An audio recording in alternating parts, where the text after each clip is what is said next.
Super star Mahesh సినిమాలలో అతడు సినిమాకు ఉండే క్రేజ్ వేరు. త్రివిక్రమ్ దర్శకత్వంలో 2005లో వచ్చిన ఈ సినిమాలో పార్ట్ 2గా మహేష్ సెటిల్ పర్ఫార్మెన్స్ ఆడియన్స్ ను విపరీతంగా ఆకట్టుకుంది.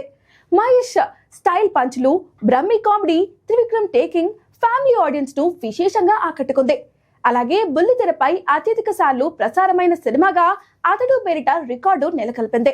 ఇప్పుడు 20 ఏళ్ల తర్వాత అతడు మరోసారి వెండితెరపై సందడి చేసేందుకు రెడీ అవుతుంది. టాలీవుడ్ లో రీ రిలీజ్ సినిమాల trend super star Mahesh Babu పోకిరితో మొదలైంది. ఒక్కడు, మురారి, కలేజా రీ రిలీజ్ లో భారీ వసూలు రాబట్టాయి. అందులో భాగంగానే మహేష్ బాబు 50వ బర్త్డే సందర్భంగా ఆగస్టు 9న అతడు 4K క్వాలిటీలో వరల్డ్ వైడ్ గా రీ రిలీజ్ కానుంది. అందుకు సంబంధించి అడ్వాన్స్ బుకింగ్స్ చూస్తుంటే ఇన్నేళ్ల తర్వాత కూడా అతడు క్రేజ్ ఏమాత్రం తగ్గలేదు అనిపిస్తుంది.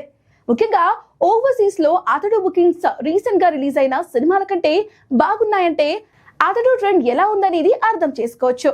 ఇటు తెలుగు రాష్ట్రాలలో అతడు బుకింగ్స్ లో జోరు చూపిస్తుంది.